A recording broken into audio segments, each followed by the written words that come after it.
51 chapter हम पढ़ रहे हैं। आइज़ाया chapter 51 and few versus from आइज़ाया 52। हम पढ़ रहे हैं पहली आयत। यस, हाँ, बादल हमारे साथ पढ़ने में अगुवाई करेंगे। पहली आयत पढ़ें। हे धर्म पर चलने वाले,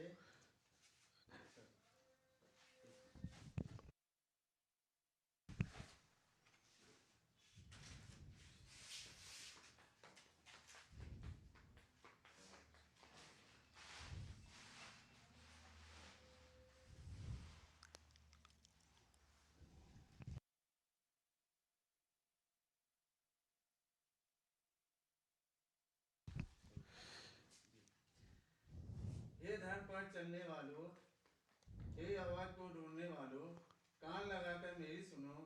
प्रेज द लॉर्ड। पास्टर जी, मैं पढ़ूं?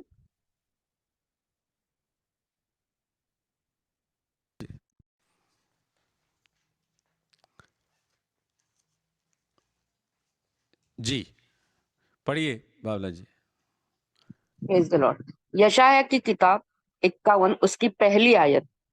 हे धर्म पर चलने वाले, हे यहोवा को ढूंढने वाले, कान लगाकर मेरी सुनो। जिस चट्टान में से तुम खोदे गए और जिस खानी में से तुम निकाले गए, उस पर ध्यान करो। जी, थैंक यू। हे धर्म पर चलने वालों, अर्थात हम और आपके लिए ये वचन है। हे विश्वासियों, तुम्हारे लिए एक वचन है। और आगे क्या कह रहा है? केवल विश्वासी नहीं, क्योंकि मैंने हमेशा कहा है विश्वासी इस दुनिया में बहुत है, लेकिन परमेश्वर को ढूंढने वाले और प्यार करने वाले कम है। There are many believers but few seekers. तो यहां कह रहा है, हे यहोवा को ढूंढने वालों, कान लगाकर मेरी सुनो, अर्थात ध्यान से मेरी बात सुनो। सो ये बात हमारे लिए है, विश्वासियों के लिए है, प्रभु के खोजने वालों के लिए है। जिस चट्टान में से तुम खोदे गए और जिस खदान में से तुम निकाले गए, उस पर ध्यान करो। चट्टान कौन है? प्रभु यीशु मसीह। प्रभु यीशु मसीह में हम हैं। ये प्रभु यीशु मसीह में से हम निकाले गए हैं और प्रभु यीशु मसीह की आशीष हम पर है। वही हमारी चट्टान है। हालेलुया।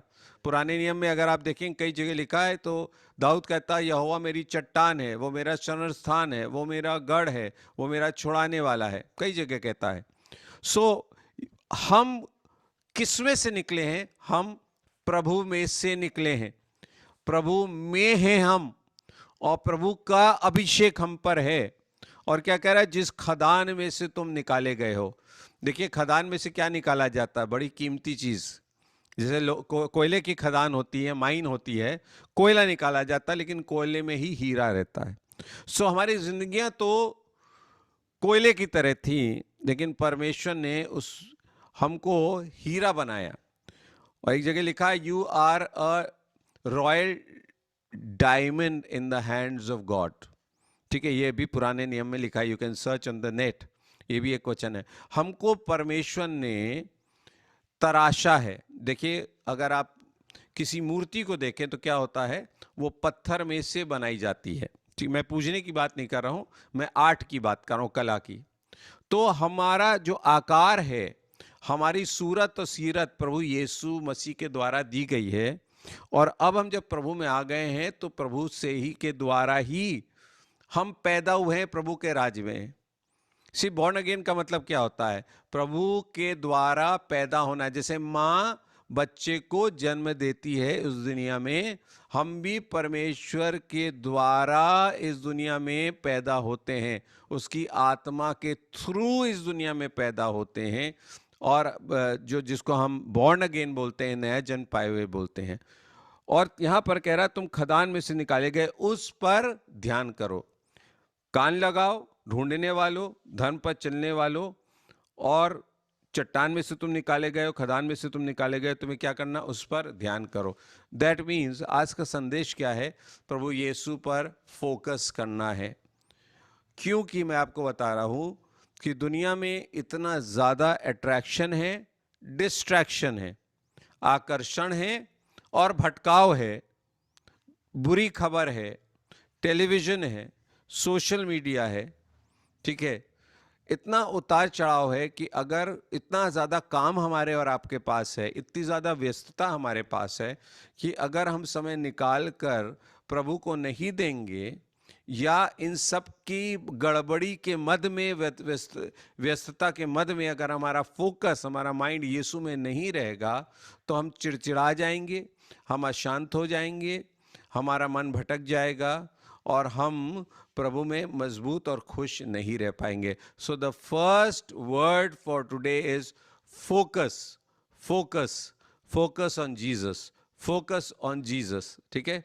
और ये बात आपको इब्रानियों में भी मिलती है जहाँ वो कहता है आओ उस दौड़ को दौड़ें जिसमें हमें बुलाए गए हैं. किसको?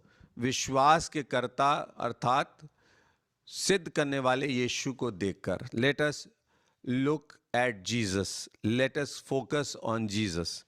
ठीक है. बादल अपना माइक अनम्यूट कर लीजिए और आप 7वीं आयत पढ़िए, इसकी 7वीं आयत. हाँ जी. हे धर्म के जानने वालों, जिनके मन में मेरी व्यवस्था है, तुम कान लगाकर मेरी सुनो. मनुष्यों की नाम धराई से मत डरो और उनके लिए निंदा करने से विस्मित न हो. जी. दूसरी बात कह रहा है do not be discouraged, do not be discouraged. हम अगर इस पर ध्यान करें डू नॉट बी डिस्करेज्ड तो बाइबल में पूरा भरा हुआ. पौलुस भी कहता है, यहोशू 1 में भी देखें, वहां पे कहता है बी एनकरेज, 3 बार कहता है B strong end of good करे, हियाव बांध दृढ़ हो जा. तो प्रभु यहाँ कह रहा है तुम निराश मत हो, विस्मित मत हो, डिस्करेज मत हो. यहाँ पे भी किससे कह रहा है? हे धर्म के जानने वालों. पहले हम कह रहा है हे धर्म पर चलने वालों, और यहाँ क्या कह रहा है?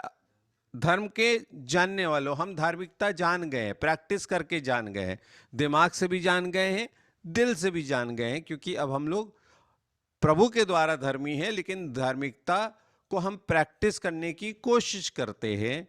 तो ये हमसे कह रहा है, आपसे कह रहा है हे धर्म के जानने वालों, जिनके मन में मेरी व्यवस्था है. आपके दिल में प्रभु का वचन है, मेरे दिल में प्रभु का वचन है.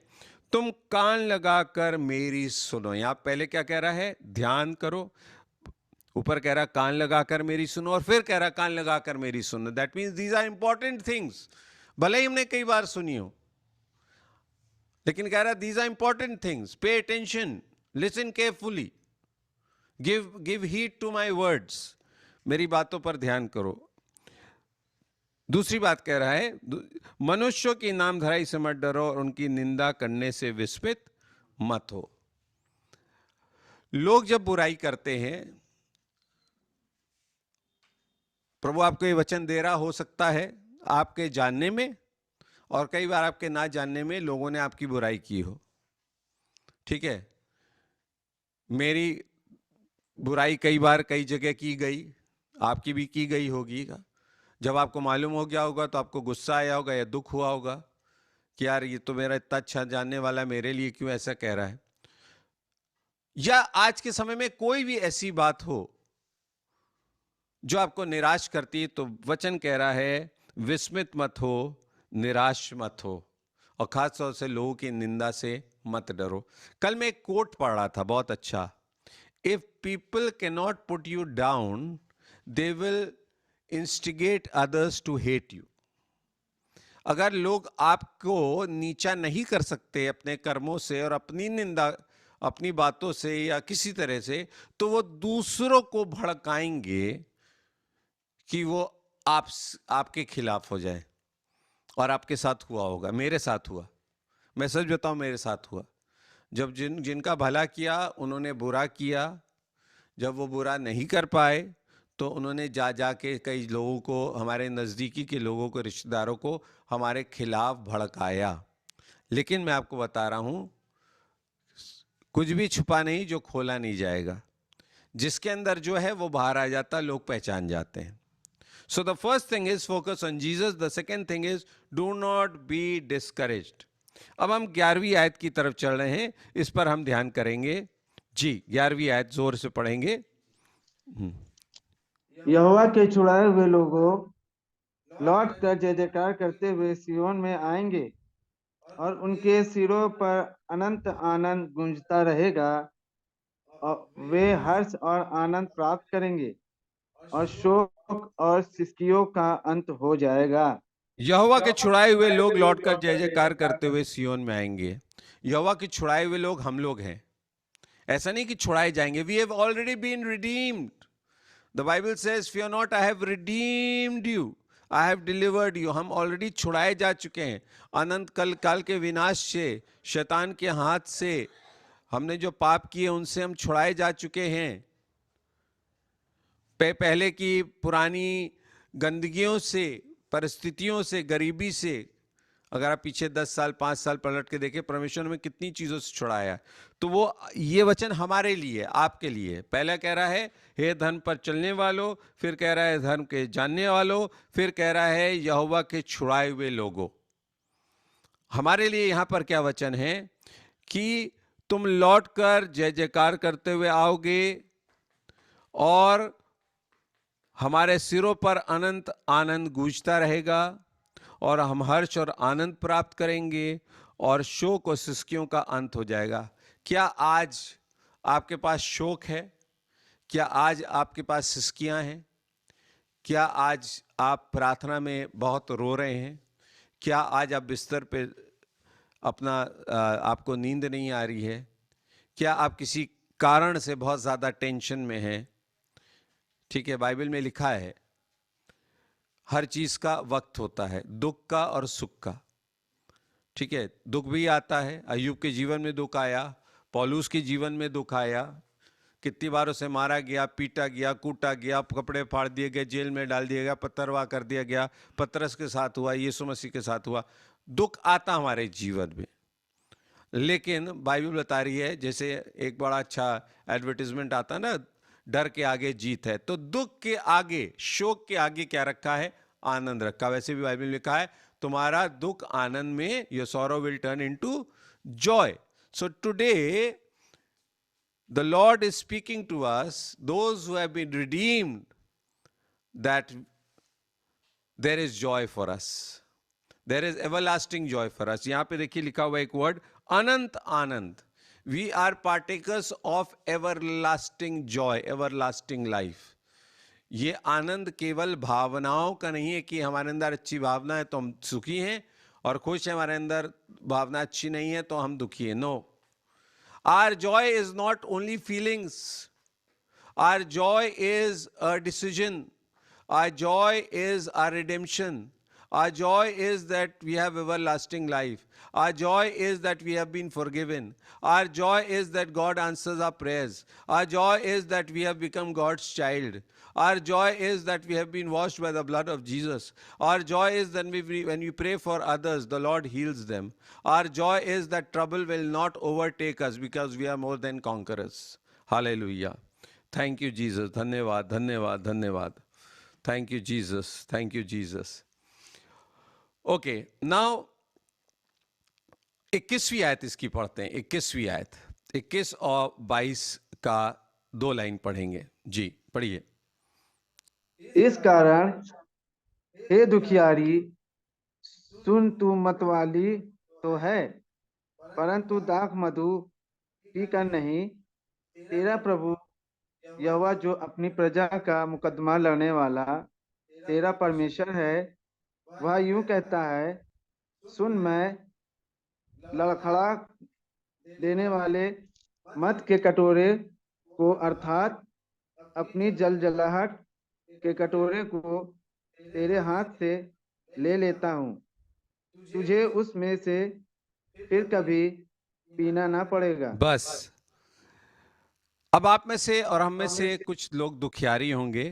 तो कह रहा है हे दुखियारी, those who are sorrowful, those who are sad, there is news for you, there is good news for you। तेरा यहोवा प्रभु जो अपनी प्रजा का मुकदमा लड़ने वाला तेरा परमेश्वर है। मेरे प्रियो, परमेश्वर आपकी ओर से लड़ता है। परमेश्वर आपका मुकदमा लड़ता है। अगर किसी का मुकदमा चल रहा है, अपने मुकदमे को परमेश्वर के हाथ में सौंप दें। और मुकदमे का केवल मतलब ये नहीं होता कि कोर्ट केस में आपका कोई मसला हो, कोई और भी मसला हो सकता है।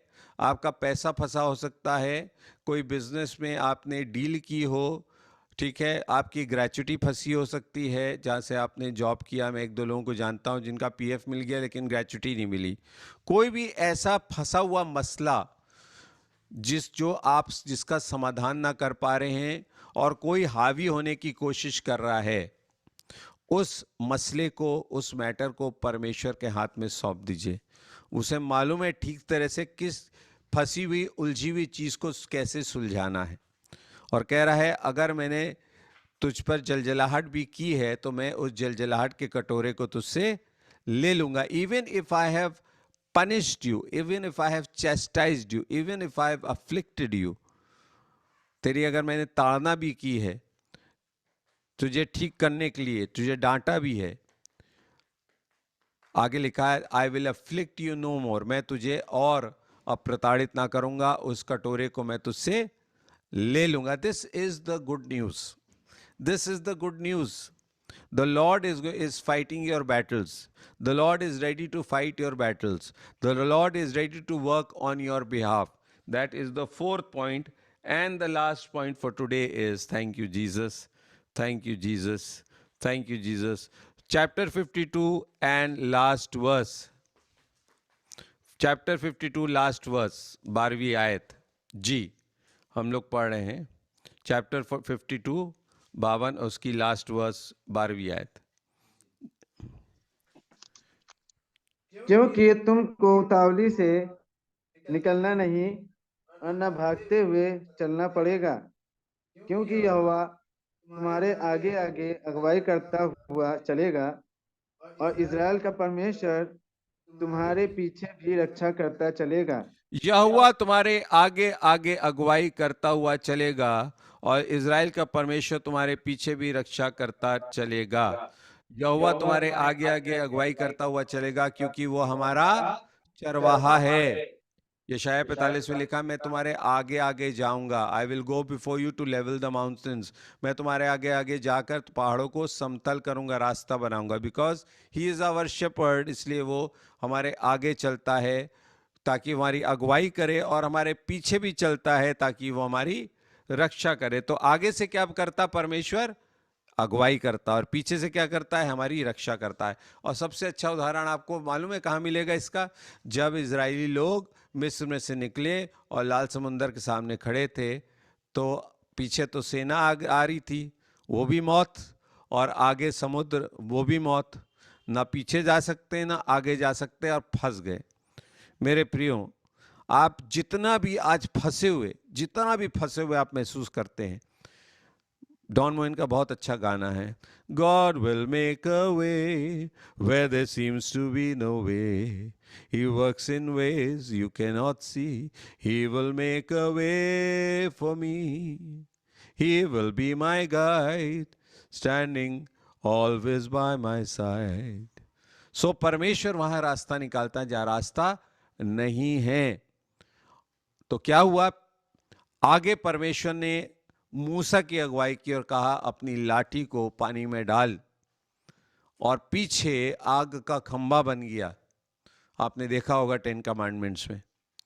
और वो सेना जो है इन तक नहीं पहुंच पाई, और जब ये निकल गए सूखे रास्ते में से, समुद्र के बीच में से होके, और इन्होंने आने की जुर्रत की जो मिस्र की सेना थी अपने रथों के साथ, तो वो उसी में डूब गए। आज परमेश्वर आपको बता रहा है, मैं तुम्हारा रिडीमर हूं, जो हमने यशायाह 51 की 11वीं आयत में पढ़ा। आज परमेश्वर बता रहा है, मैं तेरी अगुवाई करने वाला, आई एम योर गाइड। आज परमेश्वर फिर से याद दिला रहा है, मैं तेरा रक्षक हूँ।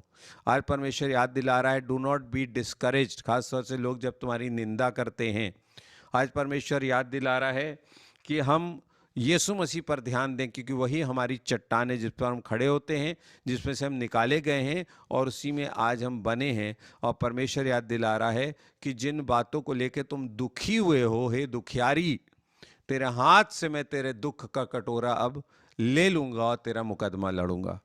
इन 5 बातों को आप नोट कर सकते हैं। This is today's word for you and for me. और परमेश्वर आज के वचन को हमारे और आपके जीवन में पूरा करे। God bless you, Yishu Masih के नाम में आमीन। Thank you Jesus. धन्यवाद Yishu Masih. Thank you father God. अब हम लोग दुआ में चलेंगे और एक दो जन दुआ करके हम समाप्त करेंगे। Thank you Jesus, thank you father God. अगर प्रभु आपके मन में डालता है so and the lord leads you prayerfully, then you can give your love offering or Sunday offering और द क्रिसमस ऑफरिंग, ताकि परमेश्वर का काम आगे बढ़ सके। But God bless you. Don't feel pressurise, बिल्कुल दबाव महसूस ना करें, पर अपनी स्वेच्छा से जैसे प्रभु अगुवाई करता है आप पावर ऑफ लव में और हाउस ऑफ प्रेयर में अपना योगदान करें। God bless you.